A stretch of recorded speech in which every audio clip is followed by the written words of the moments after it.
Ruth was the pride of her family and school. She was a brilliant student, always topping her class. Her parents loved her dearly and trusted her completely. In her church, she was a role model, known for her humility and dedication. Her friends admired her for her kind heart and her ability to stay out of trouble. As Christmas approached, her father announced that they would visit the village this year. Ruth was thrilled. She had heard so many stories about the village from her father but had never been there herself. She imagined the green fields, the cool streams, and the laughter of village children. It would be a Christmas like no other. The journey to the village was long but exciting. Ruth sat by the window, watching the scenery change from busy streets and tall buildings to quiet roads surrounded by trees. Her father pointed out landmarks, telling her stories about his childhood. When they arrived, the entire village seemed to welcome them. Relatives and neighbors gathered to greet them, and Ruth felt like a celebrity. Her grandmother hugged her tightly, saying, "You've grown into a fine young lady." That evening, as they sat around the fire, Ruth listened to stories about the village and its traditions. She couldn't wait to explore the next day. The next morning, Ruth met Abigail, a lively girl her age who lived next door. Abigail was full of energy and knew all the secrets of the village. She offered to show Ruth around, and the two quickly became friends. Abigail took Ruth to the marketplace, where women sold fresh vegetables and traders shouted about their wares. They visited the stream, where children splashed and played. Ruth loved every moment and felt she could trust Abigail completely. One evening, Abigail whispered to Ruth about a special river festival happening at midnight. She described it as magical, with glowing lights and enchanting music. Ruth hesitated, knowing her parents wouldn't approve of her going out late at night. But Abigail was persuasive. "It's once in a lifetime," she said. "Don't you want to experience the real village life?" Eventually Ruth agreed, deciding it would be their little secret. At midnight, Ruth tiptoed out of the house, careful not to wake her parents. Abigail was waiting for her at the edge of the compound, holding a lantern. Together they walked through the quiet village, the sound of crickets filling the air. When they arrived at the riverbank, Ruth was in awe. The water sparkled under the moonlight, and villagers dressed in white danced to the rhythm of drums and flutes. The air smelled of incense, and strange chants echoed through the night. Abigail encouraged Ruth to join in the dancing, assuring her it was harmless fun. As Ruth danced, a strange sensation washed over her. She felt light, almost as if she were floating. Suddenly, a woman with glowing eyes and a crown of shells emerged from the river. She smiled at Ruth, whispering, "You are chosen." Ruth froze, unable to move or speak. The next morning, Ruth woke up in her bed, her head pounding. She could barely remember how she got back. When she asked Abigail, her friend dismissed it, saying, "You were just tired." But Ruth couldn't shake the strange feeling. Her dreams were filled with the glowing-eyed woman, calling her name. She also noticed small changes in herself. She felt an unusual confidence, even power in her voice. When she spoke, people seemed to listen more attentively. Her parents noticed something was different. "Are you okay, Ruth?" her mother asked one evening. Ruth forced a smile and said, "I'm fine, Mommy." Deep down, she knew something had happened to her at the river. When Christmas ended, Ruth and her family returned to Lagos. She was sad to leave the village but relieved to be away from the river. She hoped things would go back to normal. At first, everything seemed fine. She settled into her daily routine, preparing for the new school term. But soon, strange things started happening. Her classmates began noticing a new aura around her. Ruth, once shy and reserved, now walked with confidence and spoke with authority. Her parents were pleased at first, thinking their daughter was maturing. But Ruth knew this was an ordinary growth. It was something else, something she couldn't control. As the school term began, Ruth's transformation became more evident. She started dressing differently, choosing outfits that drew attention. Her once simple hairstyle now stood out with bold, fashionable looks. Her classmates admired her newfound charisma. But not everyone was pleased. Some lecturers who had a history of harassing female students noticed Ruth, and she noticed them too. Unlike others, she wasn't afraid of them. She began to challenge their actions, exposing their wrongdoings in ways that left everyone shocked. But her methods weren't always kind. Ruth manipulated situations to her advantage, using her charm to set traps for those who preyed on students. While many applauded her for exposing the predators, others whispered about her sudden boldness and lack of mercy. Ruth's name became the most talked about on campus. Her actions had uncovered to lecturers who were notorious for preying on female students. One had been suspended while the other resigned after his scandal went public. At first, her peers cheered her on. "Ruth is fearless," one student said. "She's doing what no one else could." But as time went on, her methods began to raise questions. She wasn't just exposing the lecturers. She seemed to enjoy humiliating them. Her closest friend tried to confront Ruth. "Ruth, I know they deserve to be punished. But you've changed. This isn't the Ruth I know." Ruth laughed it off, saying, "I'm just making things right. Why you complaining?" At home, Ruth's parents noticed the change in her behavior. She was no longer the obedient daughter they once knew. She would come home late, refuse to answer questions, and her once gentle tone was now sharp and dismissive. Her father, dressed in simple Nigerian attire, called her for a conversation. "Ruth, what is happening to you? This is not how we raised you." Ruth brushed him off, saying she was fine. But deep down, she knew something was wrong. Her nights were filled with disturbing dreams. The glowing-eyed woman from the river appeared often, laughing or whispering in a language Ruth didn't understand. Sometimes she would wake up in the middle of the night, drenched in sweat, her heart racing. Unable to bear the confusion, called on phone Abigail. "What really happened that night at the river?" she demanded. Abigail hesitated before answering. "It was just a festival, Ruth. You're overthinking things." But Ruth wasn't convinced. "You didn't tell me everything. Did you? Who was that woman in the river?" Abigail's silence confirmed her suspicion. Furious, Ruth ended the call, realizing that her friend had led her into something dangerous. That night, Ruth made a decision. She had to uncover the truth, no matter what it took. One evening, overwhelmed by guilt and fear, Ruth broke down in front of her parents. Through tears, she told them everything about the midnight festival, the glowing-eyed woman, and the strange power she felt ever since. Her mother gasped, clutching her chest. "Why didn't you tell us earlier?" her father asked, his voice trembling. Ruth sobbed, "I was scared. I didn't know what to do." Her parents comforted her, assuring her they would find help. "We won't let this destroy you," her father promised.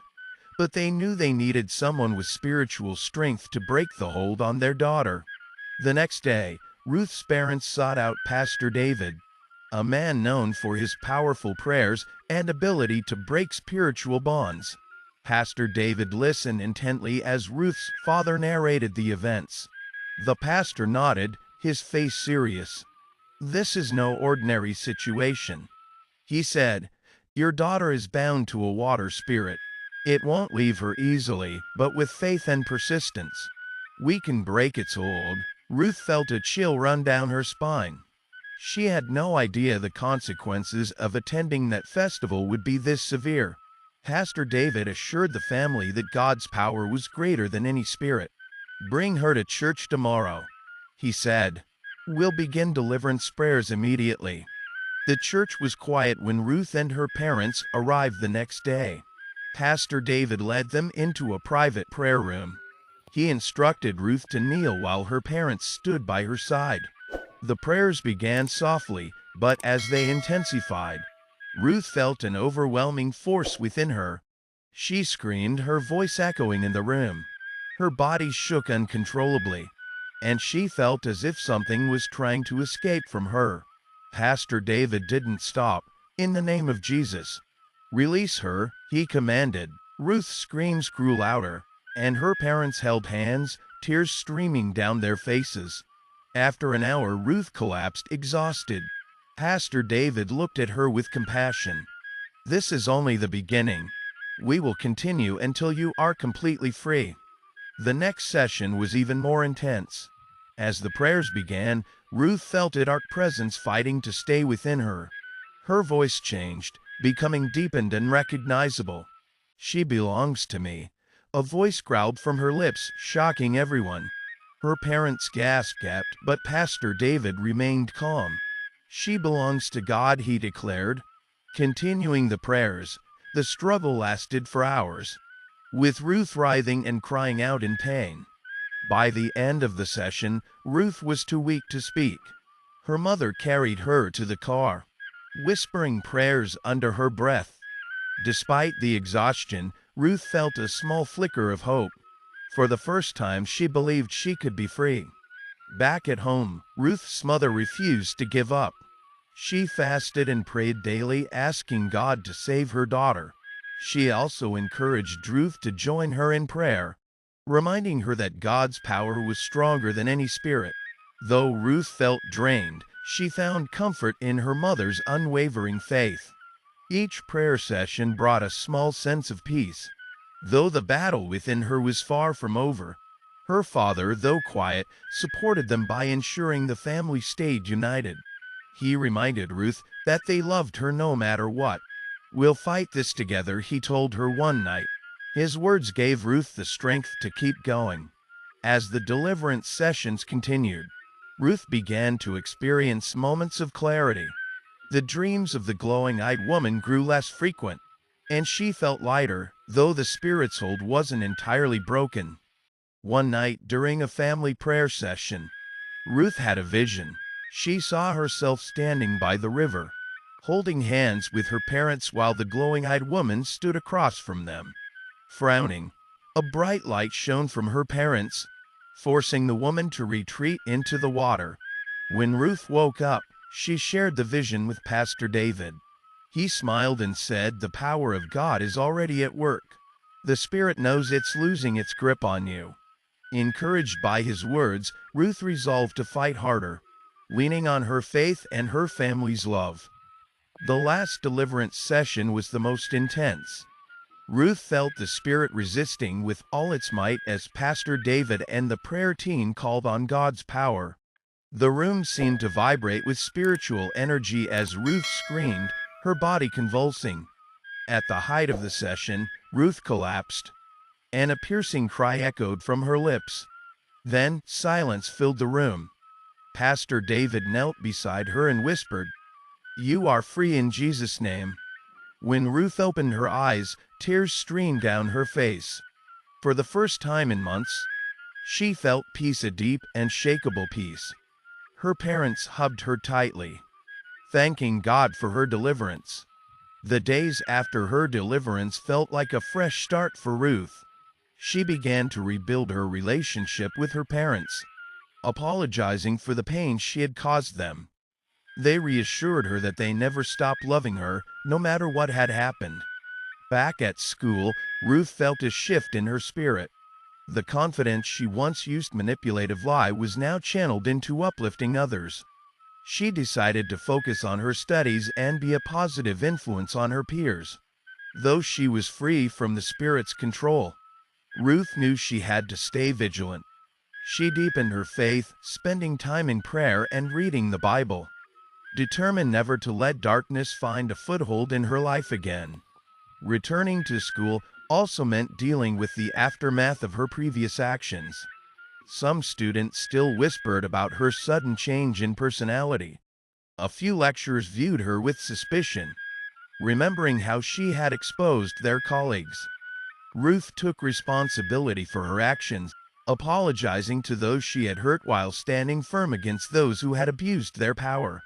Her honesty and humility surprised many, and slowly her reputation began to heal. Her closest friend, Alice, welcomed her back with open arms. "I missed you, Ruth," she said. Hugging her tightly, Ruth smiled, grateful for a second chance to make things right. Having learned from her experiences, Ruth decided to use her voice to make a difference. She noticed that many students were still afraid to speak up against harassment. Some had suffered in silence, while others had given up hope for justice.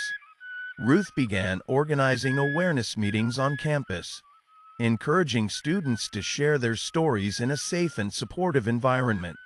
She partnered with the student union to create an anti-harassment committee that would help victims report cases without fear of retaliation.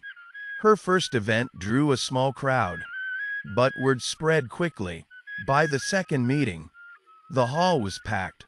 Ruth spoke passionately, sharing her testimony of redemption and emphasizing the importance of standing up for justice. "We are stronger together," she said, her voice ringing with conviction. Ruth's campaign gained momentum as more students joined the cause. Social media became a powerful tool, with students sharing videos of Ruth's speeches and using hashtags to spread awareness. Even local news outlets took notice, highlighting her efforts to combat harassment on campus. The university administration, initially reluctant, eventually supported her initiative after realizing the positive impact it had on the school's image. Policies were revised and stricter measures were put in place to protect students. Ruth felt fulfilled but remained humble. She knew her work wasn't just about changing policies. It was about changing hearts and giving people the courage to fight for what was right. One day, Abigail showed up at Ruth's hostel unannounced. It had been months since they last spoke, and Ruth was shocked to see her. Abigail looked troubled, her usual lively demeanor replaced with nervousness. "I'm sorry, Ruth," she said, tears welling up in her eyes. "I didn't know things would get so bad."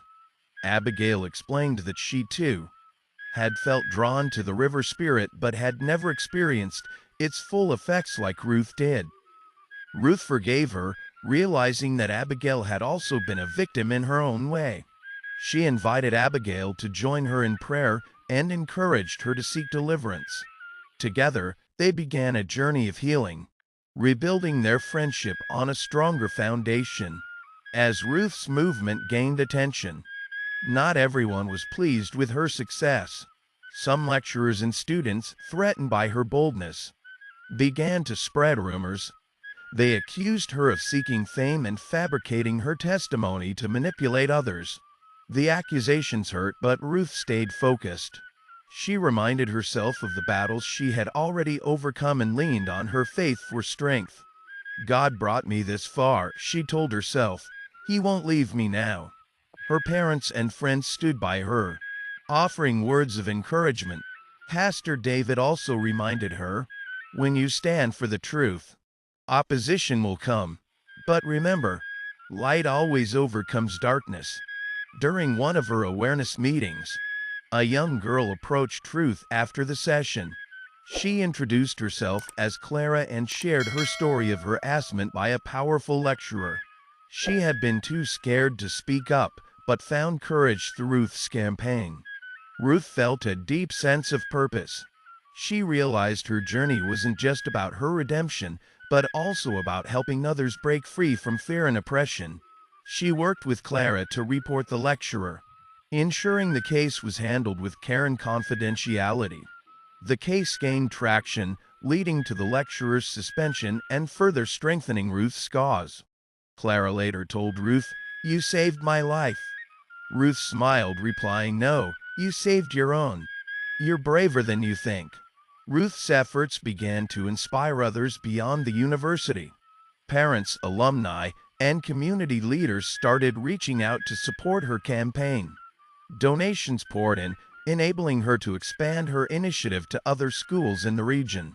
She partnered with legal organizations to provide free counsel for victims and organized workshops on self-defense and confidence building. Her small meetings turned into a full-fledged movement, and Ruth became a symbol of hope and resilience. Despite her growing influence, Ruth remained humble. She continued to rely on her faith and her family, never forgetting the lessons she had learned from her past struggles. One evening, Ruth received an unexpected call from the village. It was her grandmother urging her a visit. "There's something we need to discuss about that night at the river," her grandmother said with a grave tone. Though hesitant, Ruth felt it was time to confront the roots of her ordeal. With her parents' blessing, she traveled back to the village. When she arrived, her grandmother revealed the full story of the river spirit. The river spirit has been a part of this village for generations, her grandmother explained. It preys on the unsuspecting, offering power but demanding control. It's why your father never wanted you near the river. Ruth felt a mix of anger and relief. Knowing the truth gave her closure, but it also died her resolve to ensure no one else fell victim to such forces again. Ruth and her family, joined by Pastor David, organized a prayer session in the village. They invited the community, urging them to renounce any ties to the river spirit. Some villagers were hesitant, fearing repercussions, but Ruth shared her story boldly.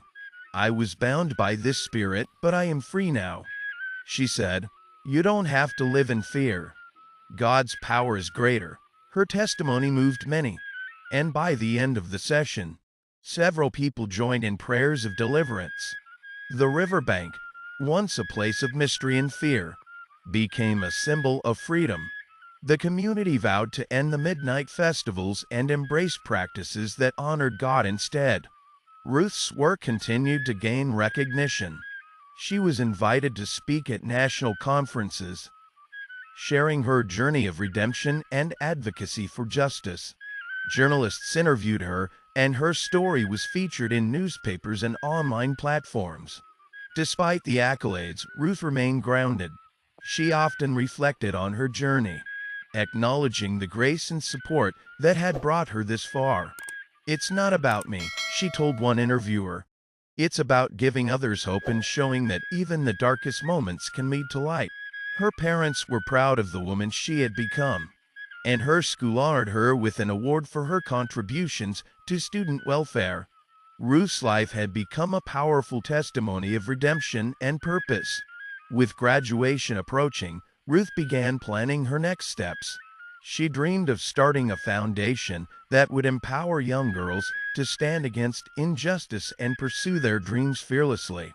At her graduation ceremony, Ruth gave a heartfelt speech. "This journey has taught me that no mistake is too great for redemption, and no battle is too strong for faith to overcome. We all have the power to make a difference, no matter our past." Her words resonated with everyone present, and as she walked off the stage, she felt an overwhelming sense of peace and fulfillment. Ruth's life had come full circle, and she was ready to embrace the future with courage and faith. The Christmas that changed Ruth was no longer a story of regret but a testimony of transformation. It proved that even in the darkest moments, redemption and purpose could shine brightly. If you watched the end of the story, thank you very much. To my returning subscribers, you are the real G of this channel, and to you coming to my channel for the first time, hi guys, you are welcome. Please subscribe. Put on bell notification so you will get notified anytime an interesting story come up here. Like and share to your friends and family. Thank you for watching.